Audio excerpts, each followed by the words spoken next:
सिर्फ exit poll में सरकार बनी है और मुख्यमंत्री के पद के लिए कांग्रेस में लड़ाई शुरू हो चुकी है। तीन तीन दावेदार सामने आ गए हैं, पोस्टर वॉर चल रहा है। बात हम केरल की कर रहे हैं। वैसे आपको हरियाणा का विधानसभा चुनाव तो याद होगा, वहां भी भाई साहब एग्जिट पोल में कांग्रेस की सरकार बन रही थी। एग्जिट पोल तो छोड़िए, नतीजों वाले दिन जो है रुझानों में शुरुआत में कांग्रेस को बढ़त भी मिलती हुई नजर आ रही थी, लेकिन थोड़े ही देर में वो पासा पलट जाता है। लेकिन जैसे रुझानों में कांग्रेस को बढ़त मिलती है, मिठाइयां बननी शुरू हो गई थी। फिर क्या हुआ आप सभी जानते हैं, पासा पलटा और कांग्रेस का हरियाणा से सूपड़ा साफ हो गया। इसलिए मैं तो यही कहूंगा, नतीजों के बिना इतना कॉन्फिडेंस बिल्कुल भी ठीक नहीं है। केरल में विधानसभा चुनाव के लिए 9 अप्रैल को वोटिंग हुई।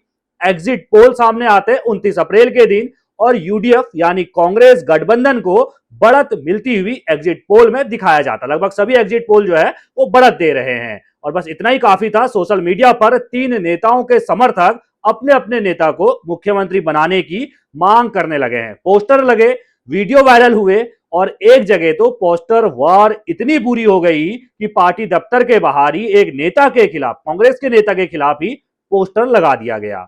कौन है वो 3 दावेदार, उनकी चर्चा करेंगे सोशल मीडिया पर जिस पर हंगामा मचा हुआ है। लेकिन उससे पहले आपको बता दें, केरल में अभी मौजूदा समय में एलडीएफ यानी वामपंथी गठबंधन की सरकार है, जिसकी मुखिया जो है सीपीआईएम है। विपक्ष में यूडीएफ है जिसकी सरकार बनने की बात हो रही है और कांग्रेस इसकी अगुवाई करती है। अगर नतीजों में यूडीएफ जीतती है तो कांग्रेस का मुख्यमंत्री बनेगा, ये तय है। और यहीं से शुरू हो गया है भाई सीएम की कुर्सी के लिए अंदर खाने वाली लड़ाई। 3 दावेदारों में पहला नाम जो है वो है वीडी सतीशन के का। वो अभी केरल के विधानसभा में विपक्ष के नेता हैं। एग्जिट पोल में उन्हें सबसे पसंदीदा सीएम चेहरा जो है वो बताया गया है, जो केरल का एग्जिट पोल आया है।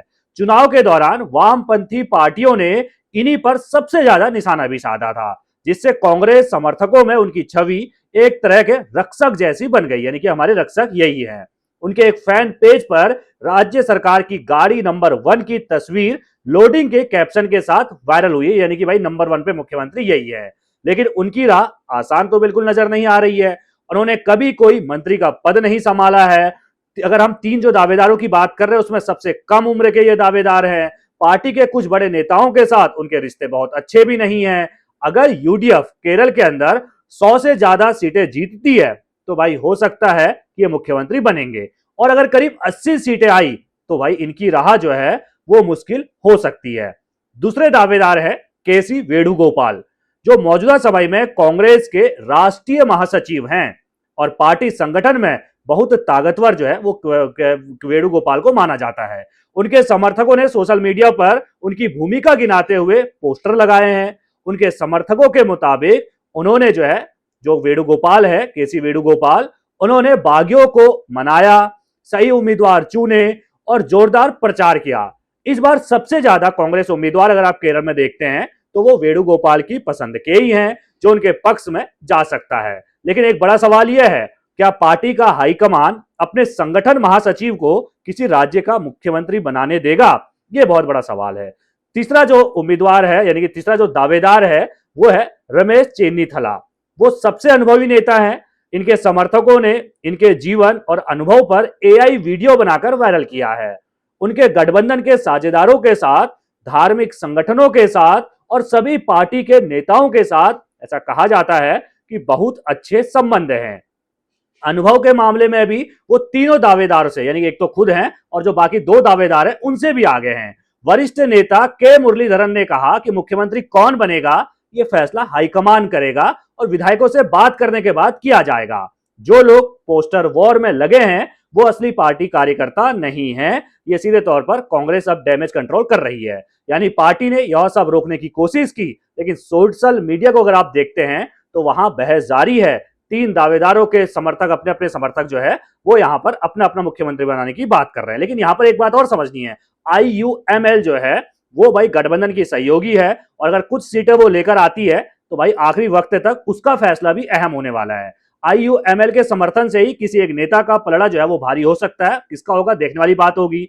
दूसरी तरफ सीपीआईएम जो अभी मौजूदा समय में सरकार में है, वो कांग्रेस के मुख्यमंत्री वाले विवाद का पहले तो मजाक उड़ा रही थी लेकिन जब अब एग्जिट पोल आ गया, वहां पर कांग्रेस गठबंधन की जीत हो रही है, तो वो चुप है। हालांकि वामपंथी अभी भी ये मान रहे हैं कि असली नतीजे उनके पक्ष में आएंगे, एग्जिट पोल झूठे बता रहे हैं। अगर एग्जिट पोल सही साबित हुए तो कांग्रेस हाईकमान के सामने बहुत मुश्किल काम होगा कि भाई साहब किसको मुख्यमंत्री चुना जाए। तीन मुख्यमंत्री के दावेदार, एक दूसरे के खिलाफ पोस्टर वॉर, गठबंधन के साझेदारों की भूमिका, ये सब कुछ जो है कांग्रेस के सामने एक बड़ी टेंशन आने वाली है। जानकारों का कहना है कि यह कर्नाटक से भी ज्यादा उलझा हुआ मामला साबित हो सकता है कि केरल में मुख्यमंत्री किसको बनाया जाए। लेकिन ये सिर्फ एग्जिट पोल के आधार पर हो रहा है, आपको ये समझना पड़ेगा। नतीजों के लिए 4 मई का इंतजार करना पड़ेगा। मैं जैसा वीडियो शुरू करने से पहले भी मैंने कहा था, अभी इतना ज्यादा कॉन्फिडेंस में मत आइए, इतना ज्यादा उत्साहित मत होइए। समर्थकों से मैं कहना चाहूंगा कांग्रेस के कि अपने अपने जो है वो मुख्यमंत्री के दावेदारों को आप पोस्टर वॉर कर रहे हैं, आप अपने ही कांग्रेस के नेता के खिलाफ जो है वो कांग्रेस के मुख्यालय में जाकर पोस्टर चिपका दे रहे हैं। तो भाई अभी रुक जाइए, नतीजों का इंतजार कीजिए। जब नतीजे आएंगे तो आप अपनी खुशी उत्साह जो है उसको जाहिर कीजिएगा, तब आप बताइएगा कि आपका फेवरेट पसंदीदा उम्मीदवार कौन है। और कांग्रेस हाईकमान विधायकों से मुलाकात के बाद ही तय करेगा किसको मुख्यमंत्री बनाया जाना है। बाकी आपको क्या लगता है, इन 3 दावेदारों में से आपको क्या लगता है कि कौन आपकी नजर में पहला दावेदार है जिसको मुख्यमंत्री बनाया जाना चाहिए? अपनी राय कमेंट में रखना बिल्कुल ना भूलिएगा। सभी खबरों को पहले पाने के लिए बेल आइकन दबाना बिल्कुल ना भूलिएगा। धन्यवाद।